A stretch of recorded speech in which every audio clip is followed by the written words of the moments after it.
பொசசிவ்னு சொல்கிறாங்கல்ல, அன்புன்னு ஆரம்பித்து அது பொசசிவில் முடியுது நிறைய பேர்த்துக்கு. பொசசிவ் அன்போட ஒரு அங்கம்னு நினச்சிட்ருக்கீங்க. அப்படி கிடையவே கிடையாது. பொசசிவ்னால் அன்பு நிறைய இடத்துல ரொம்ப தடைப்பட்டு போகுது. நிறைய இடத்துல ரொம்பவுமே அன்புக்கு எதிராக செயல்படுது பொசசிவ். எப்படின்னு நான் சொல்கிறேங்க. ஒரு பொண்ணும் பையனுமே அன்பாக இருக்காங்கன்னு வச்சுக்கோங்க. அப்படி இருக்கிறப்போ அவங்க இந்த பையன் வந்து அந்த பொண்ணுக்கு அன்புனா என்ன? Giving the love. That is no love without giving. கொடுக்கறது தான் அன்பு. என்னென்ன கொடுக்கறது? அன்பை கொடுக்கறது, அவங்களுக்கு உதவி செய்கிறது, அவங்க நல்லா இருக்கணும்னு நினைக்கிறது, அவங்களுக்கு ஏதாச்சும் ஒன்றுன்னா மனசு கஷ்டப்படுறது, அவங்கள அன்பாக அரவணைப்பாக பார்த்துக்கிறது. இது மாதிரி இன்னும் நிறையா.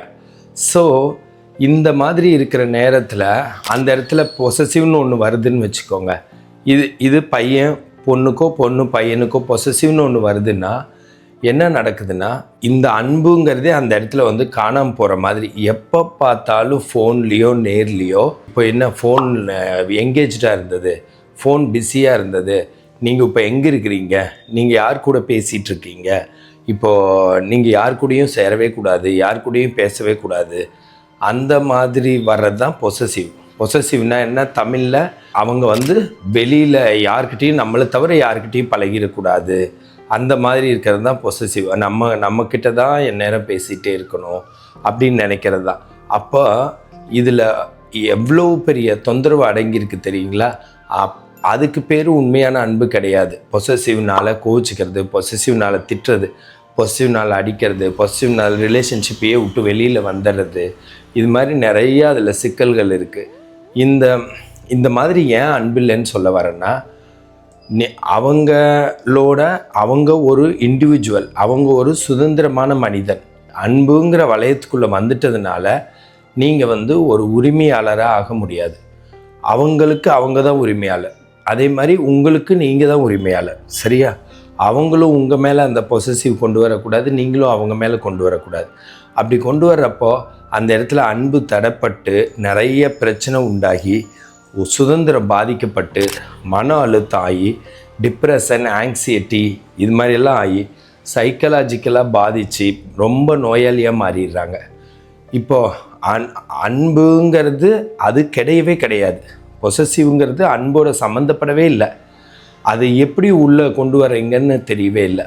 அது எப்படி அந்தளவுக்கு யார் உரிமை கொடுத்தது? அவங்க அப்படி நினச்சா அந்த இடத்துல அன்பே காலியாயிரும். அன்கண்டிஷனல் லவ் தான் இருக்கணும். எதை எடுத்தாலும் கண்டிஷன் போட்டுக்கிட்டே இருக்கக்கூடாது. இப்படி இருந்தால் தான் நான் பேசுவேன், அப்படி இருந்தால் தான் பேசுவேன், இல்லைன்னா நான் உனக்கு எதுவுமே செய்ய மாட்டேன்.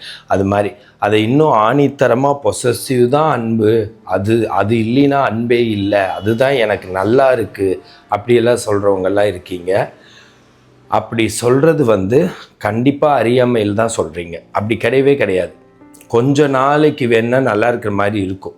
இந்த பையன் பொசிட்டிவாக இருக்கிறது பொண்ணுக்கு, பொண்ணு பொசிட்டிவாக இருக்கிறது பையனுக்கு. கொஞ்ச நாள் கழித்து பிரச்சனை ஆரம்பிக்கும் பாருங்கள். அந்த மாதிரி பிரச்சனை இந்த உலகத்திலேயே வராது. அவ்வளோ பெரிய பிரச்சனையாக முடியும். ஒன்றுமே நல்லா இருக்காது.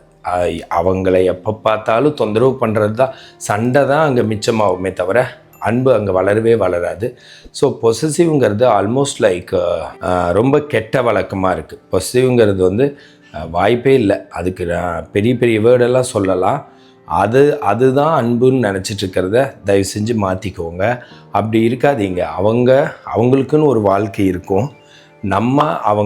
அவங்களுக்கு நல்லெண்ணம், நம்ம அவங்க மேலே அன்பாக இருக்க தான் பழகுறோம். அவங்கள நல்லா பார்த்துக்கணும். அவங்கள நல்லா பார்த்துக்கணுன்னா அவங்க சமுதாயத்தில் எல்லாருக்கிட்டேயும் அன்பாக இருக்கணும். அப்போ தான் வந்து அவங்க நல்லா இருப்பாங்க, நீங்களும் நல்லா இருப்பீங்க.